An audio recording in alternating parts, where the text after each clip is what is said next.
Being a projector, the most important thing is that you stop trying to force people to see you. You have to value who you are, what you have to give. Of course, the moment you walk into CEO's office, you can see what's going on because your energy is literally designed to almost burrow into the other and see all the nuances, all the places that you can create greater efficiency. Let's talk about change. The truth is, nothing changes unless you change. And if you want to step into your full potential, you need to surround yourself with the right people.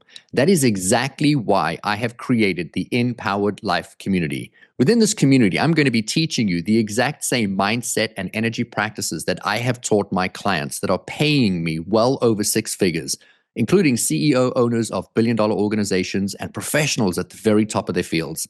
You're going to get access to 2 live virtual calls every single month with me where we're going to dive into mindset, energy practices, spiritual principles that are going to help you thrive in every area of your life. Can't make a call? No worries. We're going to provide you with a recording so that you can catch up anytime. Plus, you're going to have the opportunity for direct coaching from me and to learn from incredible guest speakers who are going to share their best practices and growth. Remember, you become the people that you spend the most time with. So why not spend time within a community that is going to elevate you and your life? For an introductory $499, you're going to get a full year of support and coaching alongside high performers who are committed to expanding their careers, their growth, their finances, and to elevate their overall quality of life. Just click the link in the show notes or log into rudiriekstins.com to lock in your spot and start your transformation today. Welcome to the Empowered Life Podcast, a space dedicated to spreading the message that you have the power within to create everything you seek. So if you're ready to enroll in a new kind of higher learning, the kind that leads to true personal freedom, then hang here with us. We're your hosts, Rudi and Rudi Riekstins, and this is the Empowered Life. Welcome to the InPowered Life Podcast. My name is Rudi Riekstins. I'm your host, and today I am thrilled to be joined by Emma Dunwoody, a globally recognized human design coach and expert who is passionate about helping people live and achieve their highest potential, really about alignment and living their most authentic life. Now, that sounds very reminiscent of everything we speak about on the Empowered Life Podcast. Emma is known for making human design practical, empowering, and transformational. She helps individuals and leaders integrate their design into their daily life. So if you're listening to this and you've never heard of human design before, you're okay. Take a seat because this is going to be mind-blowing. And if you've been looking at your chart for years and years and years, she's going to open up and make it even more accessible to you so that you can live what for so many people is this elusive, I want to live and achieve my highest, my greatest potential, but you'll actually be able to know and or understand how and why. Firstly, before I even jump in, Emma, I just want to say thank you so much. I said it to you, I think 3 times before we even hit record. I'm so grateful you're here. I have been looking for so long to have, I'm going to choose my words carefully, the right person who's bringing the right energy onto the Empowered Life Podcast to speak into human design, because it's a complex conversation, but you make it so simple and so easy and so attainable for anyone. So from me to you, my heart to yours, thank you so much for joining us in the Empowered Life Podcast today. Oh my God, Rudi, thank you so much for having me. I am so excited. And you know what the truth is that everything you just said is my design. That's who I'm here to be. You know, my core talent, and this is me kind of drawing on the gene keys a little bit, is about simplifying things. And my line 5 just really wants to go global, really wants to have an impact, wants everyone to have this information so that they can transform their lives. So I am pumped to be here. Oh my gosh. Well, you are definitely an example of what it looks like to be living in your purpose. We talk about on the InPowered Life podcast is that you have the power within you to have and to be and to do and to achieve literally anything. Now, anyone that's been listening to the show, they've heard me say that literally every single episode, but I use it intentionally because I do believe that we have the codes within us to live and to be who we came here to be. We have these desires and these wants that we can't explain where they come from. And it's our responsibility to acknowledge them and then to utilize who we are, our gifts and our talents, etc., to bring these forward. I look at human design like a permission slip that is something you read or something you come across at the right time where your soul is saying, yes, love, this is who you are. So you can start unapologetically being who you are. Obviously, you were not always this way. We spoke off air that you started in corporate America. You found this. It was mind blowing for you. So I want to start right up front and just address what is human design for somebody that's listening to this that has never, ever heard that before. But I'm going to ask you to answer it through this lens. There are a number of people that I know are going to hear this and think, well, human design, oh, well, that's going against my religion. Oh, I shouldn't dabble in that. I don't want to touch astrology and all these things. And I would love to bring them on the journey as you explain a little bit about what is human design so we don't leave any of them behind, because I think that this is a potential memory day for a lot of people. All right, I love it. I even love the frame in which you gave me to play in. So, what human design is, and because of my background, the way I love to explain it is, all these personality and behavioral profiling tools that we have. It might be Enneagram, it might be Myers-Briggs, it might be disc profiling. Now, these are behavioral and personality based. So, what does that mean? That means that we go and we answer a ton of questions, often without a facilitator. So, we'll just go online and we'll answer the question. So, our subconscious mind isn't even put in the correct place to answer the questions.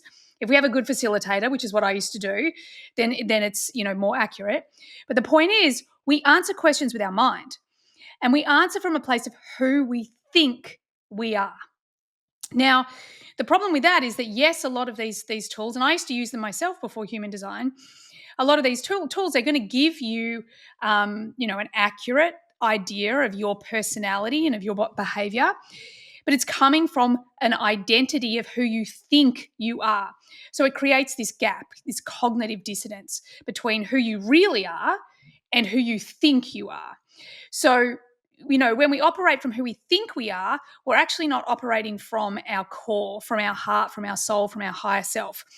What human design is actually, it's this reading from literally from our DNA, from our energy, from the deepest part of us. Our mind isn't getting involved with any of this. It's actually, and yes, people do think this is a bit woo, but it is taken from a moment in time. It's our birth time, and human design has a reading that's approximately 3 months before we're born as well. But to bring it into the 3D world, this is actually super scientific. It's taken at a time where these subatomic particles called neutrinos, they're moving through our body. Now, we're born and we kind of get hit with these neutrinos, and they imprint our DNA. Now, if you think, oh, that sounds a little bit out there, then go and check out all the facilities now studying neutrinos. This is a $1 billion industry trying to work out these little particles and the impact they have on us. So from a human design perspective, we get imprinted. And that imprint then becomes our energetic expression, or what I love to say, it's our authenticity. It's who we actually came here to be. It's the energetic, the DNA structure that sits beneath our behavior and our personality. And when we learn to express from that place, then all of a sudden we realize that we don't need to people please, or we don't need to follow everyone else's strategies, that we also realize that we have something very specific programmed into our DNA, into our being, that we came here to be. And then from that point, once we start to understand our design, all we've got to do is have the courage to be authentically ourselves. It's a journey. It's not necessarily something that you can just, hit a switch and go, all right, I'm just going to be authentically me. But the whole purpose, and this is probably my greatest learning, is that we are here. We came here to be a very specific human. And when we trust that, when we love it, when we accept it, when we trust ourselves, then literally, anything is possible. Gosh, I want to bring the audience with us for a moment and just ground that I've been in the self-development space for 26 plus years, and my wife is a master numerologist. I am friends with some of the greatest psychics of our time who have published 9 books on the top, I mean, just phenomenally talented people that have shared a tremendous amount of information to me about me. but human design spoke to me in a way nothing has ever spoken to me before. And I set it all up this way because they all have their place. But I actually got an audiobook on human design, and I'm a projector, and we'll explain that in a few moments' time for the benefit of the audience that is not familiar with the 5 types. But I was listening to an audiobook while I was painting my son's bedroom for his birthday. He wanted to redo his room. And at the time, I think he was like 5 or 6 years old. And I just remember I'd got everything ready and I started rolling the wall. And then I started to hear who I am and the way I think. It was like this book was reading the inside of my mind. Things I'd never said to anybody before, thoughts I'd felt, insecurities that I had, things that I thought that I was good at. It was truly like somebody was in the room speaking into my head. And I put the roller down and I didn't even paint the wall. I just sat there for hours listening. It was truly, Emma, like somebody was speaking to only me. It was written only to me. And so I want the audience, as they listen to this, to really be curious. And I'm going to beg them to buy your book, Human Design Made Simple, because you truly do make all of your content so simple. And I want them to really get the benefit of what it would feel like for them to really have a grounded understanding of who they are, how they operate, why they operate. We'll use me as a guinea pig in a few moments because I was doing everything wrong. And if you don't know, how would you ever know? And so, again, going just a little deeper, can you touch on what are the human design types? And then, really, for the benefit of the audience, from your lens in being an expert in the field, what would be an individual's greatest benefit? What would they gain most in them picking up a copy of your book and learning about human design and specifically what is their design? I love this question, and I'll get to the types in a minute. The first thing I want to say, and I love hearing your story. Like, I love hearing that you were just like, oh my God, you're speaking to my heart. Because one of the things I always say about human design is that it is going to language what you've always felt on the inside. One of my stories is that from a really young age, and like I'm talking 5, I remember thinking, well, I'm going to leave this world better than I found it.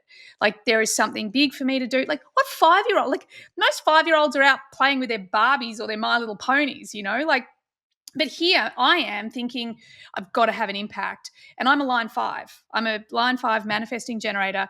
So it's literally in my DNA. So it's super important to understand that human design is going to language what you already feel on the inside. And what I really think the greatest purpose of knowing yourself at this level is, and especially at this time in human history, is that ultimately what human design is going to give you is your power, your sovereignty. You're going to connect to your inner authority, because right now we don't know what's true and what isn't true, and that's only going to get more complicated. We have an expert in every area saying they're right, even though, how can two people with opposing opinions, opposing research, how can they both be right? And in some way they can make themselves right. That's the world we live in right now. So really, for me personally, what I think the deepest asset for human design is that we become sovereign beings in our power that can say, yes, that's for me. No, that's not for me. Yes, I'm going to make this decision because it's correct and aligned. No, I'm not a part of that. That's not my thing. Because ultimately, we're moving towards this world where if we're all empowered, because we have literally been conditioned, manipulated, told who to be, told what to do. The moment we let go of that and we step fully into our own individual power, we reconnect to the heart, we reconnect to source, we reconnect to love. We're not going to hurt and punish and judge each other because we love, trust, and accept ourselves in here. And once we can do it in here, then it's inevitable that it happens out there. It's how, quantum reality works, as within, so without. So for me, I really think that the most powerful thing about human design is it's giving you your power back. It's putting you in the driver's seat. It's giving you the power to be a sovereign being. And from that place, fully express your authentic talents, gifts. Yes, there's shadows in there and there's challenges in there, but they're designed specifically for you to grow into this version of yourself that it not only serves you, but serves the greater good. And, one of my favorite things that I love about human design is that I fundamentally believe that we are intrinsically coded with a specific purpose that is perfect, like it's a perfect puzzle piece for the rest of the planet.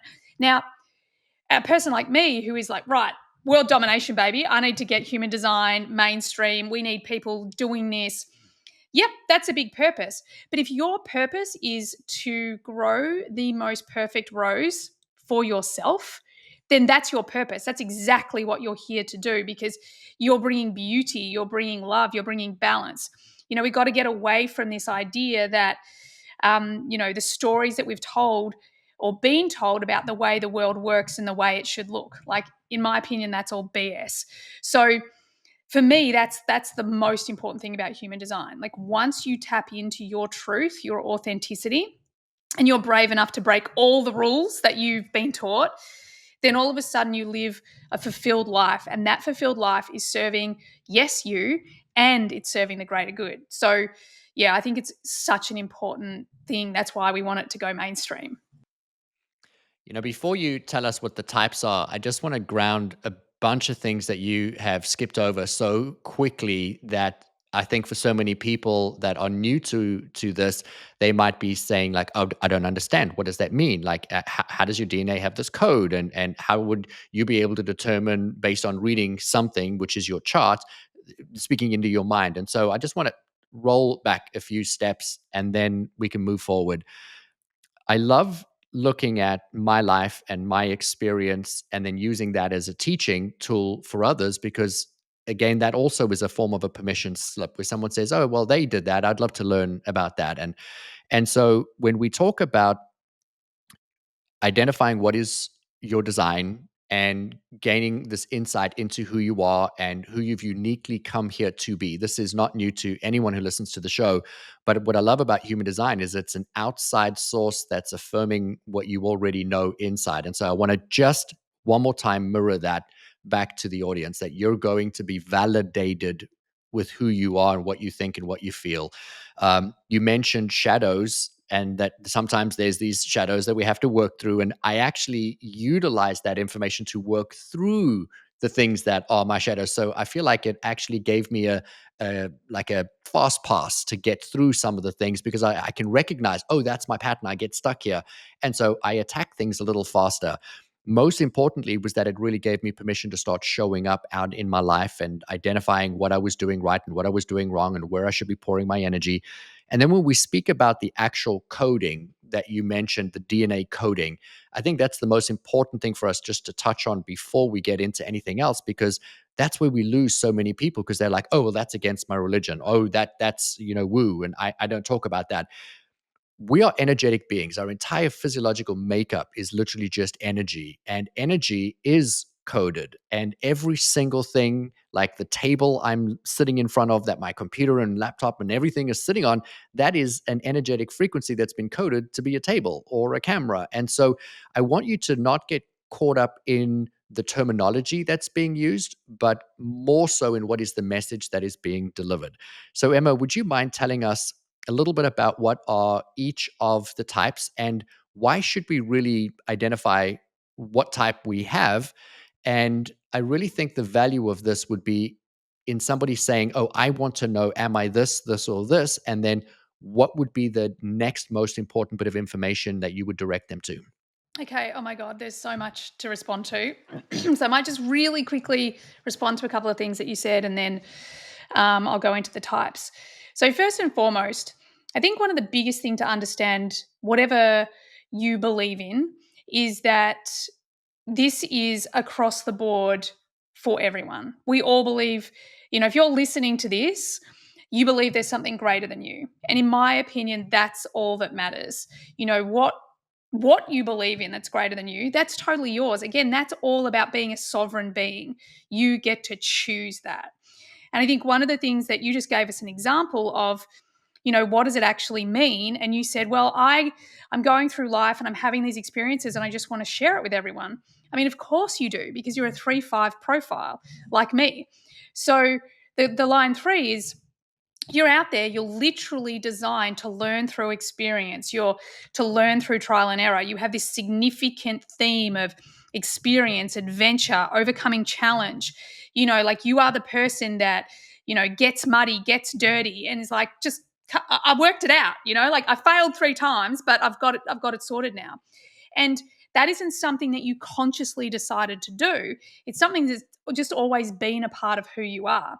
But, what human design says is actually that's your superpower. That's why people listen to you, because you actually have answers from a place of, I know what doesn't work. I'm going to call out what doesn't work just as much as I'm going to show you what does. So this is how intrinsic our design is. It's not something that we think about. It's something that's already showing up. It's something that's already happening. So I just wanted to sort of talk to a couple of those things. Okay, let's talk about type. So type is what I call the macro. It's the most macro part of our design. It's a jumping off point. Now, a lot of teachers get really deep on a type. And the truth is that we can lose way too many people at a type level, because there are a lot of people that won't resonate. They'll be like, oh yeah, that makes sense and that makes sense, but that doesn't make sense. There's over 2 billion expressions of the human design chart, okay? So it's very unique. It's called the science of differentiation. So if you are one of those people that hear, I'm this type, but it doesn't resonate with me, it's because the nuances, the details, like there's a lot of details in your design. It means that there's a lot of other things going on that will be, the addition that you need to that. Now, from a type perspective, this is what we call, it's our aura. So we know this, it's scientifically proven that we all walk around in this torus field or this bubble of energy, and it's called our aura. Now, from a human design perspective, we have 4 types plus a hybrid that, and that aura, it feels different for the person that belongs to the aura, and it also feels different depending on how when you're interacting with people. So we start with the manifestor, and the manifestor, imagine that I'll use human design as an example. So the guy that actually brought human design to the world, he was a manifestor. So he lit the flame, he lit the spark, he brought the initial idea, he initiated this into the planet.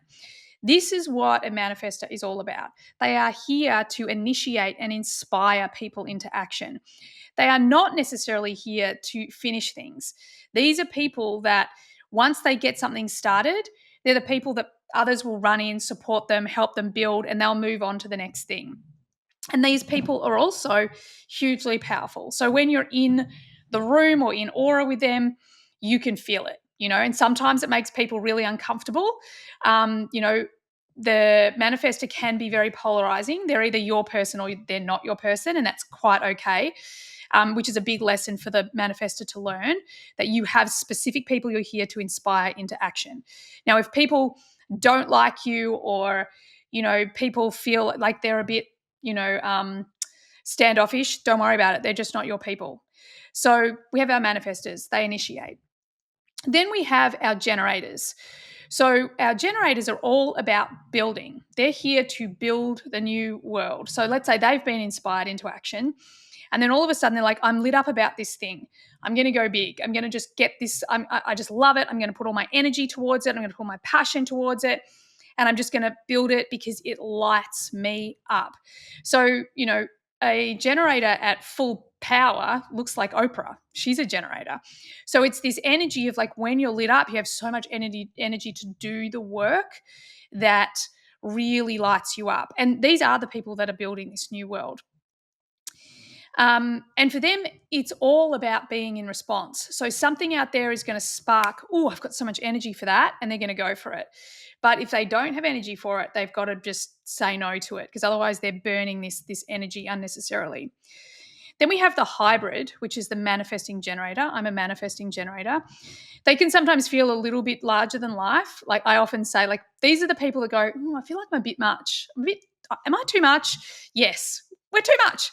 But that's okay, because that's what we're here to do. We're here to demonstrate human potential. We are fundamentally generators, so we're here to build. We're here to really focus on the things that light us up. I mean, this is human design for me. We're multi-passionate. It means that we're going to be, where a generator is going to follow one path.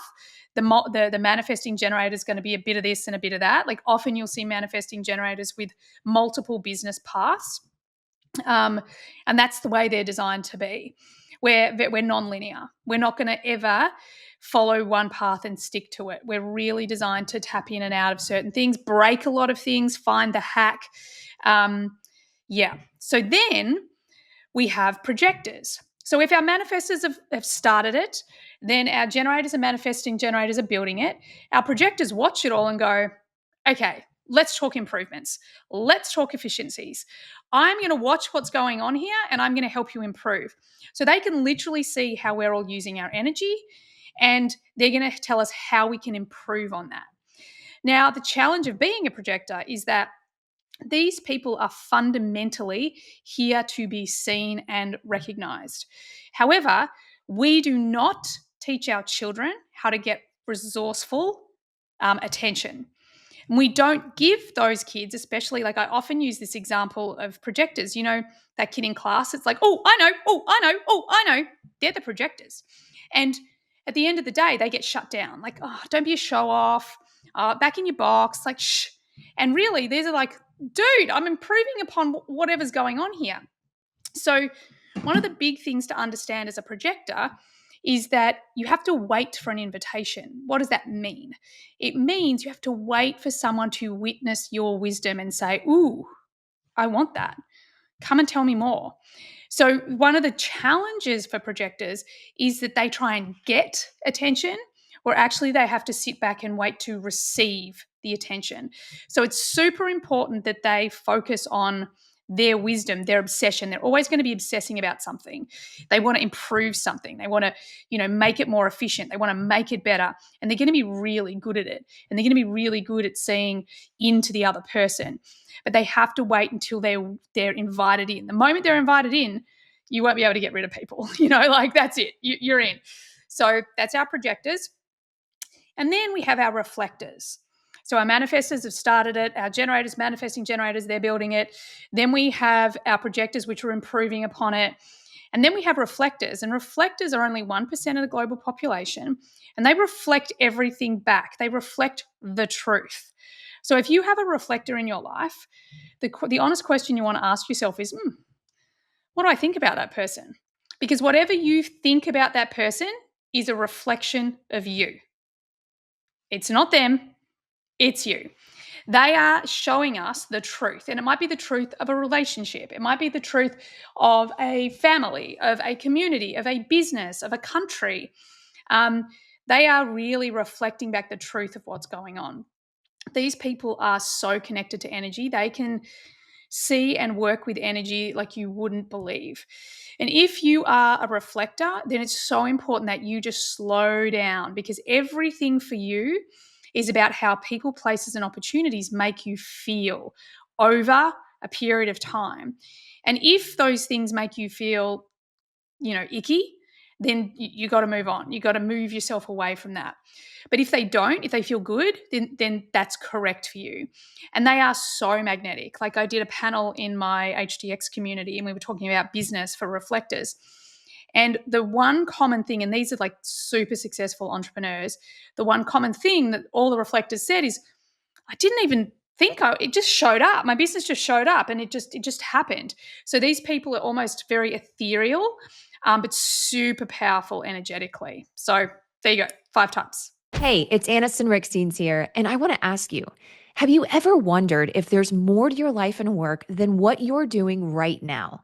What if I told you that the universe is hiring and you were born to fill a role that will bring you true purpose and success? In my new #1 best-selling book, The Universe is Hiring, Discover the Role You Were Born to Fill, I'm going to show you exactly how to step into that role. This isn't just a book full of inspiration. It's a roadmap to help you start shifting into a more fulfilling life right now. You'll get clear on your unique purpose, learn how to align with your strengths, and take actionable steps towards the career and life that truly light you up. If you're ready to make a change and start living the life you were meant for, grab your copy today. Available anywhere you buy your books online or click the link in the show notes. So I have, again, so many questions that I want to dive into, but I think for the benefit of the audience, I'm always listening to someone and trying to filter that through the lens of how is the audience receiving this. And you mentioned Oprah Winfrey, and I love that because it immediately gives us an example of somebody who's doing it at an exceptional level. Could you give us one, if you will, known person or celebrity person for each one of these so that anybody that's listening that at least knows who they are, that they can identify with any of those? Beautiful. So for the manifester, I'm going to give you, and this is so true because you either love him or hate him. I love him, Johnny Depp. Johnny Depp is the epitome of a manifester, and he's known for walking on set. Everyone's got their lines, everyone's done the things, and then Johnny walks on set and Johnny does Johnny, and everyone just has to respond to Johnny. That's the manifester, right? And again, as I said, you either love him or hate him. It's not like people are like, it's polarizing. Then we have Oprah as the generator. I would say Beyonce is a great example of a manifesting generator, and larger than life, like a force of nature. Her Sasha Fierce, like that literally is the MG at full power. Then the projector I love to use because I feel like she breaks all the projector rules, because so many teachers of human design will tell you as a projector that you just don't have much energy and like you're going to be burnt out all the time. And I can't stand that. I think it's so disempowering. So the one that I love to use is Taylor Swift, because she is like, talk about like refining systems. I mean, she's completely redefined the music industry. Again, love her or hate her. Again, projectors can have this energy. Generators, manifesting generators, they're very magnetic. People tend to get drawn to them. Whereas projectors, these tend to be the people that you're like, you might like them or you might not like them, but you respect them because you see the depth of the things that they can achieve. And then our reflectors. Look, the one that I'm going to use is Sandra Bullock. There's not a lot of reflectors out there that really demonstrate, because they're all so completely unique.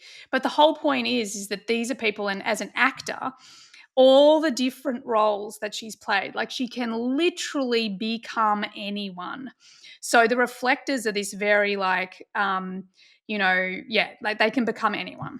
Gosh, I love, love, love all those examples. So for the audience who knows me, I am a projector. And when I learned about my design, I have said it again 2 or 3 times in this episode alone, it was so eye-opening. I want to dive in a little bit, Emma, on what you said about me as a projector. You weren't referring to me specifically, but you literally were speaking into my soul again.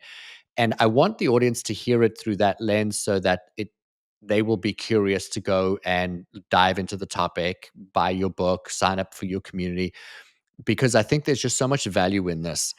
When I realized I was doing everything wrong, and I phrased it that way in the beginning of the episode, I was working 12 to 14-hour days. I was pushing, pushing, pushing. I was marketing, marketing, marketing. I spent $50,000 on a funnel to launch a book that I had done. And all of it fell flat. And it's because I was essentially seeking the invitation. And a moment ago, you said, well, projectors have to wait to be invited. Now, I want the audience to hear the benefit of this, because here I was trying to move my business forward because everybody's saying, well, this is what you need to do in order to be successful. And I was really struggling. When I realized I was not meant to force, that instead I need to just hang an open sign, be available, meaning put out a podcast or have a post about something meaningful, and then people will see it. That then becomes the invitation. And when I go into organizations, because I spend a lot of time leading, developing, growing leaders within business, I can walk into a company and I identify immediately what is wrong inside of the business. I went into a 30,000 person company. CEO within 5 minutes said to me, "What's your take? Because you speak into energy." And I said, "Oh, there's fear in your company. I can feel it." I was at reception. I can feel the fear. I can see the fear, the terminology of this person. And then it's like I already have the roadmap. And so I never was able to understand what that was, where that came from. And then human design gave that to me. My business grew exponentially because I now understood what was normally natural to me. And that's why I wanted to have this conversation today, so that everyone can start to identify what comes naturally to them so that they can intentionally do it. And then what they're doing wrong, can they intentionally stop doing it so that they can start letting the universe do it right for them? I would love your thoughts on what I've just shared. So I love this, and this is like at the core of what we teach. We teach a lot of business, and we know one of our fundamental rules is you gotta break all the rules, mate. You gotta break the rules because the rules don't work. Because anyone who's teaching you a system is teaching you the system that worked for them. Remember when I said there's 4 billion expressions of the design? So there's 4 billion strategies that are going to work. Sorry, 2 billion. So first and foremost, being a projector, the most important thing is that you stop trying to force people to see you. You have to value who you are, what you have to give. Of course, the moment you walk into a CEO's office, you can see what's going on, because that's your energy is literally designed to almost burrow into the other and see all the nuances, all the places that you can create greater efficiency. Now, the thing I want to take even further is that for you specifically, and even the work that you do, this is so aligned to your design. There's this part of our design, which is kind of like the biggest energies that sit in our design, called our incarnation cross. And you actually are the cross of the Sphinx. And the cross of the Sphinx overall is really about changing direction. So you come into people's lives or businesses' lives when they feel completely lost. They're like, well, we've freaking tried everything and we don't know what to do. We just know we need to change. And your energy literally comes in and, you being you. And yes, we can talk about the 3D actions that you take, but your being comes in and goes, right, I'm here to give you a 90-degree turn. So whatever that is will be the actions that you take, but it's your energy that's initiating the turn. So, and with you being a projector, you are never going to be the person that's in there doing all the doing, talking to the 30,000 staff. You're never going to be the one that's like working all the hours. I always say, like, as a projector, you want to be like sitting on your cushion. You want to be back there. You want to be Yoda. You're sitting there, you're meditating. Someone comes to sit at your feet with a question and you're like, well, here you go. This is what I have to say. This is what I have to share. Off you go. And ultimately, in our work, I work with a lot of startups and a lot of businesses that want to grow and scale. And if we have projectors, we're like, right, you need Maggie. We've got an AI bot that is just mind blowing. And she does your marketing, your landing pages, your everything with your design in mind. And the first thing we want a projector to do is get Maggie, because we're like, we need to make sure that your energy management comes first. So when you can make sure that you're not putting all of your energy into these things that you actually don't have a passion for or an obsession for, once you can actually like get that off your table, then your wisdom's going to shine through. And it's super important for you as a projector that you have a lot of recovery time, a lot of downtime, a lot of time to work on whatever it is that you're passionate about. So I think one of the reasons why I love to use Taylor Swift, and I'm sure this is probably how your business works as well, is that so much of what she does isn't work, because she's like, I just have to perfect this. Like, I have to make it better and better and better. That's not work for a projector. That's like, oh, this feels so good. So that's going to give you energy. However, all the doing that doesn't make you feel that way, it's going to exhaust you. I look back, and my mum was a projector, and I didn't know, obviously, when I was growing up. And everyone would laugh at her because she worked for News Corp. She would sleep under her desk at lunchtime. And I'm like, Mom, you're mental. What do you do? And I look back and go, wow, she just knew what her body needed. So it's really breaking the old business paradigm, because you're not designed to work a lot of hours. You're designed to do what you love and invest your energy in that. But if it's not giving you energy, then you got to keep that to a minimum. When I first heard that I need to work an average of 4 hours a day, I was like, there is no, like, the world's not built that way. Everyone says you got to hustle, you got to grind, you have to outperform. And here I'm being told you need to work 4 hours a day. Now, my body was telling me I needed to work 4 hours a day. I will go on stage, I'll speak for 8 hours, and then I have a 2 day, what I call spiritual hangover, where I have to plan my calendar after an 8 hour speaking event because I have to go for a massage. I've got to sit in the sauna and the cold. I've got my routine of where I rejuvenate. 2 days ago, I had come back from a trip. I had been speaking. I had built in some rest time. The next day was go. I woke up and I said to my wife, there's no go today. Like I can feel it. And so I didn't. I canceled what I had because I now fully understand. My body would eventually force me the old way. And now it's like I'm living in more flow and I'm making more money because I adjusted my business to fit into that time frame.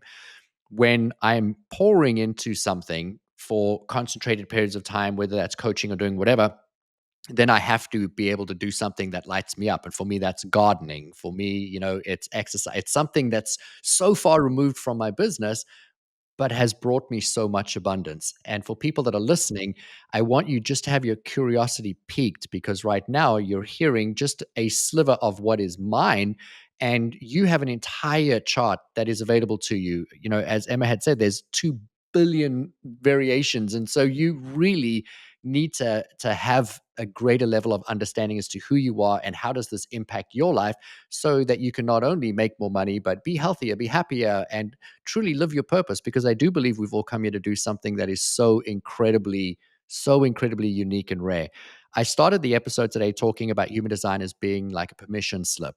I would love to know from you personally, what has been like your greatest revelation as it relates to your human design, because you've been living this for such a long period of time, and in the beginning it gave you permission, but what is the gift that you still continue to get from practicing human design so deeply and beautifully?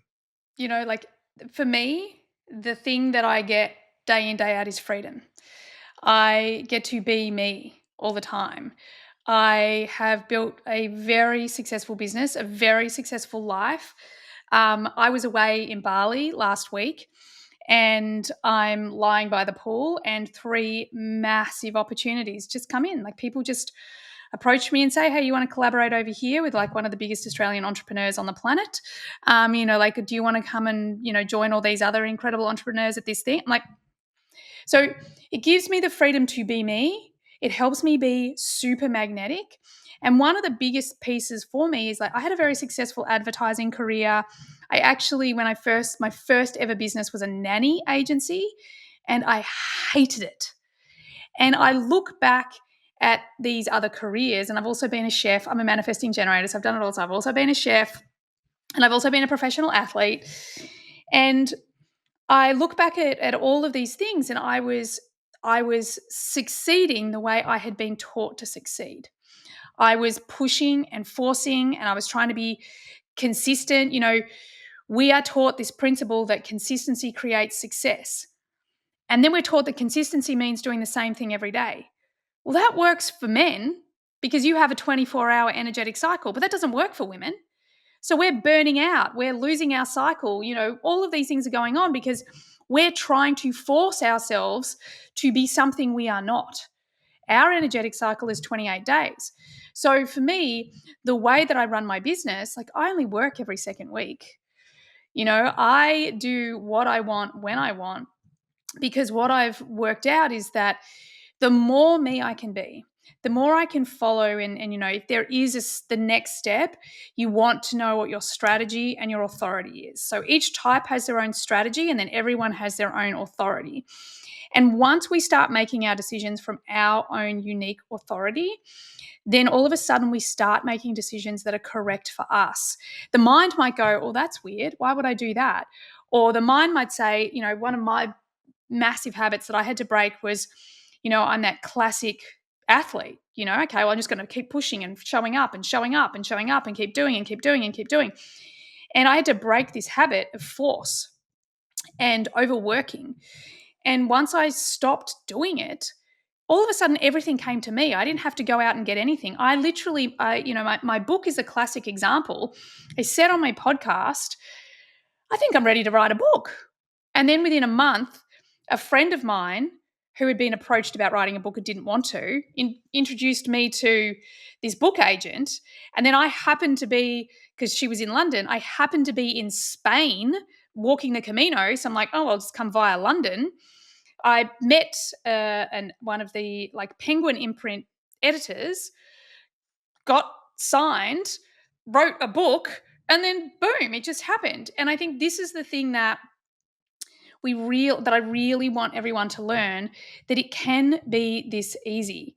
The hardest thing about living in alignment with your design is letting go of the conditioning, of actually believing that, oh my God, I matter enough that if I'm just my authentic self, if I am the most pure version of me, that is absolutely enough, and I can create anything and everything that my heart desires. And I feel like sometimes that's the thing, like our subconscious mind, our brain is designed to overcomplicate. But the truth is when we just come home to ourselves, we really start to see, and this has been my whole, mission in life, to know my greatness. And I really thought that that was going to be a path of hard work. And what I've discovered is it's the opposite. It's a path of letting go. And the more I can be authentically myself, the more impact I'm having in the world, the more fun I'm having. As a line 3, you and I are both line 3s, we need to have fun. We need to have adventure. And I never thought business and life could be this fun. And well, ultimately, the more you are, the more you can, fill up on that fulfillment of purpose. Gosh, I love how you phrased so much of that, because we're all, and I'm going to use your word again, we've been conditioned to be a certain way, and that's through life, family, upbringing, society, etc. And you've really flipped that on its head, and your life really speaks into success can be easy, it can be fun, and it can be extremely fruitful. I mean, you have a very abundant business, a very abundant life, and you just said you work every second week.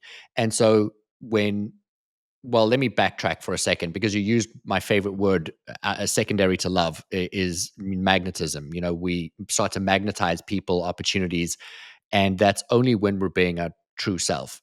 I teach alignment in you have to align your thoughts, your feelings, your body, your physiological state, your aura, everything. When that's aligned, well, now you truly become unstoppable, because you are now being magnetized, and everything's being magnetized towards you. But what I love about what you're doing and demonstrating through your life is how you're teaching people to bring awareness to who they are so that they can. And there's the caveat. What you just shared was that the hardest part is the letting go of who you thought you were. And I actually was thinking about what questions that I want to ask you today. And Anderson, my wife, kept saying to me, just let it flow. It's going to be so beautiful. And I was like, because I normally don't have preconceived questions, but one question I wanted to ask you is, what do you think is the most difficult part in finding out? And you just answered that so beautifully. It's that we have to let go of who we thought we were so that we can be. So many of us, I think, are scared that if we show people who we really are, that we'll be shunned or we won't be accepted. And I think that you've just demonstrated through your life and then through your response now that that is who we're supposed to be. And this helps us get there, which I just think is absolutely amazing. So I want to pivot for a second, because you touched on something that I know I want to know more about, but the audience, I'm sure, is going to want to know about. You mentioned your marketing AI tool. I believe you said it was Maggie. Is that Yep, correct? she's magnetic by design. We call her Maggie for short. Oh my God, I love that even more now. So, for the benefit of the audience again, I'm a projector and I should never solicit. I'm not supposed to market, promote. I'm right now in the middle of a promotion period for the integrated man retreat that we're hosting, and I'm not supposed to market it. I'm not supposed to promote it. And so the question is, how on earth do you promote something if you're not supposed to promote it? And so you mentioned Maggie. I would love to know for myself, and then obviously for everybody listening, tell us all about how we can get involved in Maggie, because she sounds like somebody I need in my life. Yeah, so she is someone that you need in your life. Everybody needs Maggie. Everyone who has a business needs Maggie in their life. And she's actually another perfect example of human design and how it works. So, and I'm going to tell you a little bit of a story and then I'll get to what she does. So, I would say about 6 weeks ago, could be a bit longer, maybe 2 months ago, I said to my COO, we need to create our own chatbot.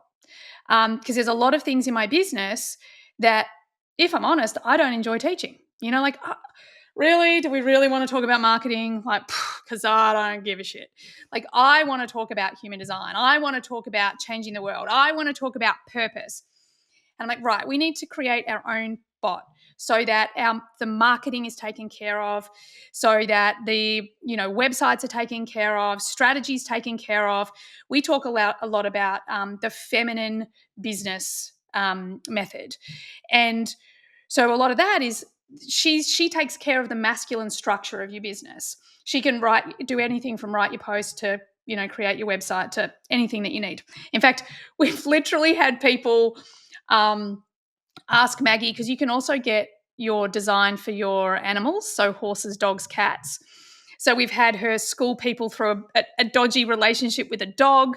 We've had other people she's coached other people through whether or not they should shave their head, like the craziest things. Not what she was designed for. But what she does is that you put your design in, and then she will tell you, literally, she'll give you everything that is aligned and truthful for you. So I had this idea, talked to my team, we started to build it, we launched her, and we actually launched her at a ridiculously low price because, of course, we did all of our research. So we launched from a mental place. And both myself and my CEO are like, I was like, this is way too cheap. But she'd done all the research. She's like, this is where they're at right now. Da, da, da. And almost from the second she launched, people were like, I'm in tears. Like, we were flooded with all of these emails and posts and everything. Like, she's changed my life. We're like, oh my God, okay. So we needed to respond. We're both manifesting generators. And both of us have had this gut feeling that her price had to go up significantly. So we get out of our head and we get back into our body. We listen to our authority, and we go on this whole journey, and we're just following along. Maggie's like on a journey of her own. We're just following our authority with her. And, now she's this huge, I don't know, like, I love her because she's making so much difference. I would have had hundreds of people now reach out in tears with how much they have now been able to focus on being the visionary. So we talk a lot in my world, like being the visionary, because whatever it is that is important to you, whatever it is that you're here to bring to the world, that's what I want you to be focused on. I don't want you to be focused on the back end structures of your business. I want you to be focused on being you and sharing your message with the world, however that looks for you, according to you and your design. So Maggie is now this, especially for our startups, but I mean, she's designed to talk to any business owners from startup growth and scale. And she can coach you through all of it. What is the next step? And it's all in alignment to your design. She also has all my IP in there. So people use it to help with their own human design business. So helping people unpack charts or do chart readings. She's got all of that in her as well. And for me, the biggest vision was actually what I teach, is that when we are the most magnetic we can be, we will attract all the support that we need.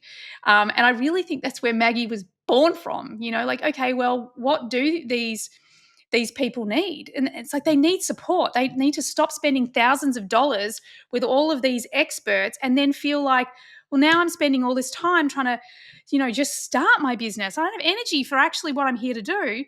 So now we get to help them with that so that they can stay in their authentic purpose and really focus on giving back to the planet the way they're designed to give back. Gosh, I have never heard of Maggie before, but I love her already. And so I'm just so grateful that you've birthed that out into the world and offering another level of support.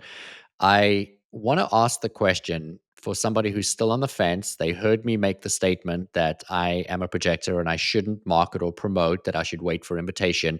So, what would be your advice to somebody listening that is in, say, the position that I'm in right now, who is launching something, But when your posts go out to crickets because people are energetically turned off by it because they didn't ask you for the information, how would you coach somebody, or how would Maggie coach somebody in how to get that message out there as a projector? Yeah, this is such a cool story. Such a cool question because, again, I'm all about breaking the rules. And one of the rules that all projectors have to break is this going after it. You actually need to stay in this place of the creation and deepening of wisdom. So when you are all in hustle space and like, I've got to put this out in the world, I've got to put this out in the world, I've got to put this out in the world, it's the opposite. You've got to stay focused, and the number one ground zero for a projector is that you need to love yourself and you need to value your wisdom. Because if you don't love yourself and value your wisdom, then there's no way anyone else is going to send you an invitation, right?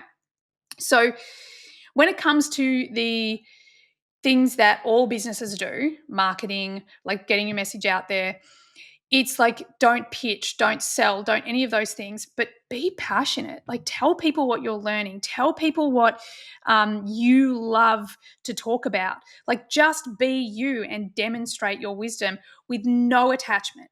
It's the key. Like, you need to give freely. You need to be there as someone who is like, I don't give a shit. Like, I don't care whether you take what I'm putting down or not. And I think this is why I love using Taylor Swift, because again, she's such a polarizing person. You know, either you like her or you don't like her, but she doesn't push herself on anyone. Like, her full vision is to the Swifties. Anyone else, she's like, you, yeah, and she's literally just going out, being herself, listening to what her audience wants and responding to that. You know, like for a projector, you have to be in this place where I have something really valuable. I have wisdom that is really valuable to give to the world. And if I'm trying to force it on someone, that literally diminishes the value of whatever I'm here to give. So you've got to treat your wisdom like this incredible, diamond, this thing that is so valuable, and you've got to value it and not hold on to it, but you've got to value it. Again, I love to use Yoda as an example from Star Wars, because it is this character that everyone is so drawn to. Like, you're so drawn to this energy of like, God, I just want to listen. I just want to, and Yoda doesn't get involved in anything. It's like Yoda does Yoda, and Yoda's like, well, I'm a master of this thing, being, a Jedi. I'm just going to be here. I'm going to master my art. And when he masters his art, like, he is the one that everyone else is drawn to. And it's the same for projectors. So master your art, master the thing that the efficiency, master whatever it is. And by all means, talk about it. By all means, get on social media and be like, oh, this is so much fun, or this is something that's really going to help and serve you. Because then you become very magnetic. The other thing that I always say about projectors, especially if you're in a corporate environment, maybe you're in sales, and you're like, but Emma, like, my job is sales. Like, ooh, and I'm not allowed to, like, the thing that I always say is, like, as a projector, just ask questions. Ask questions. Because the thing about the way that a projector asks questions is the way they think is inefficiencies. The way they think is super deep. They're looking at the gaps, and depending on their design, there'll be nuances to this. The deeper design, I should say. But the thing about projectors is the questions that they ask demonstrate their wisdom. And the moment that the client, let's say, is asked that specific question, all of a sudden they're like, oh, you've been paying attention. Like, no one else has asked me that question. You actually understand my business.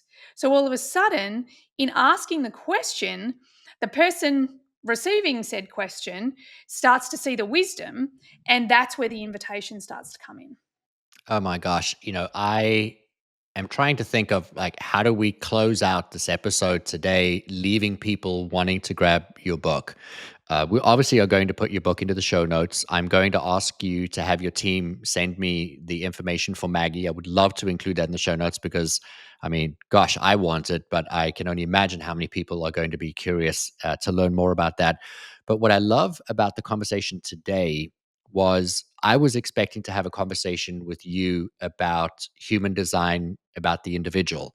And we've actually spent more time indirectly talking about human design as it relates to business and growing and scaling companies. And you've mentioned, entrepreneurs, startups, people wanting to grow their companies, and then they come to you, and then we go back to the individual, which is the human design, and how does it fit into the business and how to be.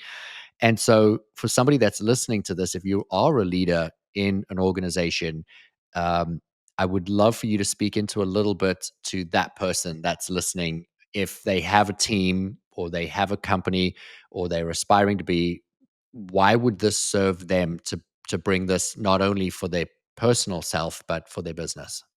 I love this question because this is actually where I started with human design because, like you in the beginning, I was this corporate coach. I worked with C-suite. I ran workshops, inside large companies. And one of my clients was a department head, and she said, right, I want my first CEO role in 8 years. This was the goal that she'd set. Um, she'd just been promoted to this position, and we were talking about, okay, this CEO part. Now, at that same time was when I came across human design, and I'm like, okay, let's use this human design. And she was literally one of my first experiments into human design. And what we actually did is we stripped back the way she'd been leading, the way that her mentors and teachers and her bosses and her leaders had taught her to lead. And we actually realigned her to the way she's designed to lead. So she was also a manifesting generator. She was an emotional authority, or she is an emotional authority. And we went really deep into her design to really discover what her superpowers were. And one of the first things that we really identified is that being a manifesting generator is that she is actually designed to be a little bit all over the place. So jumping from this to this to this to this to this to this. And then allowing the other people to come in and take over. Then we looked into her profile. So there's the 2 numbers you're going to find on your chart. We aligned everything to that. So what we did is we basically, instead of telling her this is how you lead, we said, this is who you are. This is your energy. These are your superpowers. These are your challenges. Come from this place. So off she went, and she changed the way that she was leading. And 3 years from that declaration that she wanted to be a CEO in 8, we were cheersing over lunch to her CEO position, her first ever CEO position, 3 years later.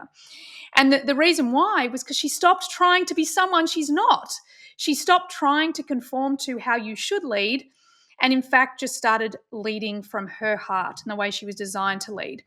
Now, the other part of this that I think is fundamental, and this is any relationship. So this could be your intimate relationship. This could be parenting. I mean, I talk a lot about, parenting. This could be, within your greater family. And of course, in business and in corporate, this is super important, is that once you have the design of your team, then you're going to start to lead people or speak to people or interact with people the way they are designed. Because what we're all doing is we are all operating. We see the world as we are, not as it is. So we make this assumption that our team members, they're like us. So what we struggled with, they struggle with. What we're good at, they're good at. And we make this assumption that is completely wrong. So once we start to understand, okay, well, this is the design of my team, then all of a sudden, someone like you in your team, no one needs you to be at the office past 10 o'clock because you've already done the work of 3 people by 10 o'clock. You've already signed the deals. You're already at budget. Go. I don't care. Or the manifesting generators, like, you're not bothered that they look like they're a mess because you actually know they're going to freaking over deliver because that's what they always do, that you're going to let them do their own thing. So all of a sudden, you're actually leading the unique individual as opposed to who you think they are. And the moment that we talk to people in, their own design, in their own language, then what else happens? You become a much more effective leader because people, as soon as you truly see someone, you've got them. You've got them forever. Like if you feel seen and appreciated and understood by your boss, by the leaders, then you're always going to go the extra mile because it's not about the money at the end of the day. The research is in, we know that paying people more money is not what gets more out of people. It's by seeing them, by valuing them, by knowing them, by, giving them resourceful significance. It's all of these things. So I think the biggest value that we see in corporate is that we're actually building better connection because people feel seen, valued, heard, understood, and they're actually allowed to be themselves within the container of the business. Gosh, I don't think there is an entrepreneur or a business leader that is listening to this that isn't salivating at the thought of what it would look like. I always talk about in my line of work, I have like my Instagram version, which is the individual. But when I speak to business leaders, it's always about how do you recognize the talent in the room and how do you motivate them to be the best version of themselves? Because when they do that, the money takes care of itself. That's how we grow and scale all these companies so effortlessly because it really becomes a playground, it becomes fun. And everything that you've spoken into today from the beginning of this episode all the way through now is really reminding us that we get to live two lives. We get to live a life that's easy and in flow, or we get to live a life that's hard, swim up the river or go down the river. And you're giving tangible, beautiful tools to support people to be able to do that. Obviously, I have so many questions that I could keep going for, but I do want to respect your time and the time of the audience. And I'm going to challenge them. Obviously, we're going to have your Instagram handle in the show notes. We're going to have your website in the show notes. I'm definitely going to get Maggie's phone number because I need to phone Maggie. We'll put that in the show notes. And then the link, obviously, for your book, Human Design Made Simple. The conversation we've had tonight has been so multifaceted, so layered, so complex. And yet again, you have made it very, very simple. But more than anything, you've made people curious to just want to know more, to dive into how can they become magnetic? How can they live a more empowered life where they can achieve whatever they've come here to achieve? Because we all have that inner knowing and that calling. And this is so validating. I would love to ask you a question that is unrelated to what you do, specifically meaning in human design. And I'm going to ask you just to take a moment to just drop in.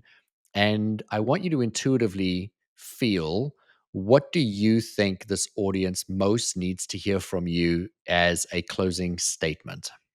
I believe everyone needs to know that they matter, that the person that you came here to be matters, that you are a very specific puzzle piece in a very important time in human history. And this is a time that the human race will look back and say, whoa, look at those people that actually broke the rules, that no longer allowed others to tell them who they are, what they're capable of, what is true. And they instead connected to their heart, to their higher self, to, that whatever it is that's bigger than them. And they had the courage to believe in themselves, to love, trust, and accept themselves. Because anyone, including yourself, that has diminished your value is wrong. It's not true. You are so important and valuable and lovable. And the more you can be, the more you're not only serving yourself, but you're serving the planet in this really important time of change. So, yeah, that would be it. Gosh, shame on me for not asking that question right up front in the beginning, because that would have been the motivation to listen all the way through to the end. Emma, you are absolutely phenomenal as a human being. I know your soul is smiling down at you right now, saying, girl, you are high five in this lifetime. You are leading so beautifully from the front. I said to you before we hit record that I was giddy, literally giddy before we got onto this. For me, recording in the evening, for you early in the morning. And at the end of the day, I normally don't have the energy to do anything. I never have appointments in the evening. And to have the opportunity to have this conversation with you today, I was just so excited. To do it at night, I was like, this is just the perfect time to do it. And then just to see your face come on my screen, I was just so giddy. And I use that word again because you bring so much love and light out into the world, but you give so many people permission for them to bring love and light out into the world. I do think that we have chosen very uniquely to come into this time and space. You mentioned in the beginning of the episode being a 5-year-old and thinking, oh, I want to change the world. And I have a memory of around 5, 6 years old having a conversation with my kindergarten friends where somebody was talking about the potential of the end of the world and how we would have, the crash of currency and we'd have tidal waves that would knock out continents and reshape the world. And my friends were saying, this is so scary. I can't believe that could happen. And I'll never forget turning to my friends saying, that's why we came. We came at this time because, in all these lifetimes that we've been and all the years that have been, it's progressively grown. But we're coming into change. And I remember my friends looking at me thinking, are you absolutely mad? And I was actually excited. And I was like, but like, imagine you're there at the reshaping of the world. And I do believe we are here to reshape the world, but we can only do it if we know who we are. And this is an episode of remembrance. It is a reminder that you've come here to have and to be and to do and to achieve so much, but you really need to look at yourself in the mirror and remember who you are and who you've always been, but most importantly, who you've come here to be. And so, Emma, for reminding our audience today, I love you and I thank you. To the audience, I want to challenge you, grab a copy of her book, have a coffee date with Maggie, do anything and everything that you have to expand your awareness to who you are so that you can achieve your highest and greatest potential, because we need you. Emma, thank you so much for joining us on the show. I'm so eternally grateful. Thank you. It's been fantastic. And I'm so grateful for this opportunity. Thank you. Thank you. If you enjoyed this episode, please subscribe so you don't miss out on future content. And we would love your support in leaving us a review wherever you listen to your podcasts.